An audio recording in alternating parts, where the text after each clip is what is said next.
ನನ್ನೆಲ್ಲ ಪ್ರೀತಿಯ ಸ್ನೇಹಿತರಿಗೂ ನಮಸ್ಕಾರ.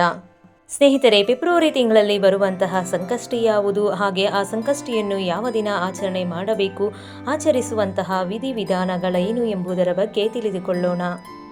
ನಮ್ಮೆಲ್ಲ ಕಷ್ಟಗಳು ನಿವಾರಣೆಯಾಗಲಿ, ಮುಂದೆ ಬರುವಂತಹ ದಿನಗಳು ಒಳ್ಳೆಯದಾಗಿರಲಿ ಎಂದು ಪ್ರತಿ ತಿಂಗಳ ಚತುರ್ಥಿ ದಿನದಂದು ಉಪವಾಸ ಮತ್ತು ಪೂಜೆಯ ಮುಖಾಂತರ ಸಂಕಷ್ಟಿ ಚತುರ್ಥಿಯನ್ನು ನಾವೆಲ್ಲ ಆಚರಣೆ ಮಾಡುತ್ತೇವೆ. ಈ ಬಾರಿ ಬಂದಿರುವಂತಹ ಸಂಕಷ್ಟಿ ಚತುರ್ಥಿಯನ್ನು ದ್ವಿಜಪ್ರಿಯ ಸಂಕಷ್ಟ ಚತುರ್ಥಿ ಎಂದು ಕರೆಯಲಾಗುತ್ತದೆ. ದ್ವಿಜಪ್ರಿಯ ಸಂಕಷ್ಟ ಚತುರ್ಥಿ ಎಂದರೇನು, ಆ ಹೆಸರಿಂದ ಯಾಕೆ ಕರೀತಾರೆ ಅಂತ ಒಂದು ಪೌರಾಣಿಕವಾಗಿರತಕ್ಕಂಥ ಒಂದು ಚಿಕ್ಕ ಕಥೆ ಇದೆ. ಆ ಕಥೆಯ ಬಗ್ಗೆ ತಿಳಿದುಕೊಳ್ಳೋಣ. ಪುರಾಣದ ಪ್ರಕಾರ ಒಮ್ಮೆ ತಾಯಿ ಪಾರ್ವತಿಯು ಯಾವುದೋ ಒಂದು ವಿಷಯಕ್ಕೆ ಶಿವನ ಮೇಲೆ ಕೋಪಗೊಂಡಳು. ನಂತರ ಶಿವನು ಪಾರ್ವತಿಯನ್ನು ಮೆಚ್ಚಿಸಲು ಈ ಉಪವಾಸವನ್ನು ಆಚರಿಸಿದ್ದರು. ಇದಾದ ನಂತರ ತಾಯಿ ಪಾರ್ವತಿ ಸಂತೋಷಗೊಂಡು ಶಿವಲೋಕಕ್ಕೆ ಮರಳಿದಳು. ಈ ವ್ರತವು ಪಾರ್ವತಿ ದೇವಿ ಹಾಗೂ ಗಣೇಶನಿಗೆ ಪ್ರಿಯವಾದದ್ದು. ಆದ್ದರಿಂದ ಈ ವ್ರತವನ್ನು ದ್ವಿಜಪ್ರಿಯ ಸಂಕಷ್ಟ ಚತುರ್ಥಿ ಎಂದು ಕರೆಯುತ್ತಾರೆ.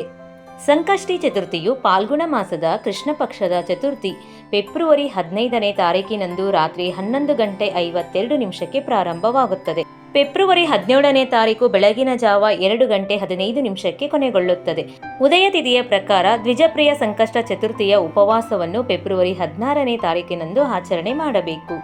ಪೂಜಾ ಸಮಯದ ಬಗ್ಗೆ ನಾವು ನೋಡುವಂಥದ್ದಾದರೆ ಬ್ರಹ್ಮ ಮುಹೂರ್ತ ಬಂದು ಬೆಳಗ್ಗೆ 5:16 ಪ್ರಾರಂಭವಾಗಿ ಬೆಳಗ್ಗೆ 6:07 ಮುಕ್ತಾಯವಾಗುತ್ತದೆ. ಅಭಿಜಿತ್ ಮುಹೂರ್ತ ಬಂದು ಮಧ್ಯಾಹ್ನ 12:13 ಆರಂಭವಾಗಿ 12:58 ಮುಕ್ತಾಯವಾಗುತ್ತದೆ. ಹಾಗೆ ಸಂಜೆ ಸಮಯ ಗೋಧೂಳಿ ಮುಹೂರ್ತ ಬಂದು 6:10 ಪ್ರಾರಂಭವಾಗಿ 6:35 ಮುಕ್ತಾಯವಾಗುತ್ತದೆ. ರಾಹುಕಾಲದ ಸಮಯ ಮಧ್ಯಾಹ್ನ ಇರುವುದರಿಂದ ಬೆಳಗ್ಗೆ ಸಂಜೆ ನಾವು ಗಣಪತಿಯ ಪೂಜೆಯನ್ನು ಮಾಡಬಹುದು.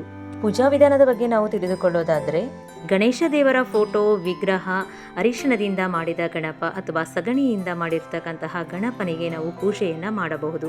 21 ದೂರ್ವೆಯನ್ನು ತಪ್ಪದೇ ಏರಿಸಬೇಕು. ಇದರೊಂದಿಗೆ ಎಕ್ಕೆ ಗಿಡದ 21 ಹೂಗಳಿಂದ ಮಾಲೆಯನ್ನು ಮಾಡಿ, ಇಲ್ಲವಾದಲ್ಲಿ ಕಡಲೆಕಾಳುಗಳನ್ನು ರಾತ್ರಿ ನೆನೆ ಹಾಕಿ ಬೆಳಗ್ಗೆ ಅದನ್ನು ಒಂದು ಸೂಜಿ ದಾರದ ಸಹಾಯದಿಂದ 21 ಕಡಲೆಕಾಳುಗಳನ್ನು ಪೋಣಿಸಿ ದೇವರಿಗೆ ನಾವು ಹಾರವನ್ನಾಗಿ ಮಾಡಬಹುದು. ವೀಳ್ಯದೆಲೆ ಅಥವಾ ಎಕ್ಕೆ ಎಲೆಯ ಮೇಲೆ ಗಣಪತಿಯ ಮೂರ್ತಿಯನ್ನು ಪ್ರತಿಷ್ಠಾಪನೆಯನ್ನು ಮಾಡಿ ಕುಂಕುಮ, ಅರಿಶಿನ, ಹೂವನ್ನು ಏರಿಸಿ. ಪ್ರತಿ ತಿಂಗಳು ಸಂಕಷ್ಟಹರ ಚತುರ್ಥಿಗೆ ಸಂಬಂಧಿಸಿದಂತೆ ಕಥೆಗಳಿರುತ್ತದೆ. ಕಥೆಗಳ ಪುಸ್ತಕ ನಿಮ್ಮಲ್ಲಿ ಇದ್ದರೆ ಕಥೆಯನ್ನು ಓದಿರಿ.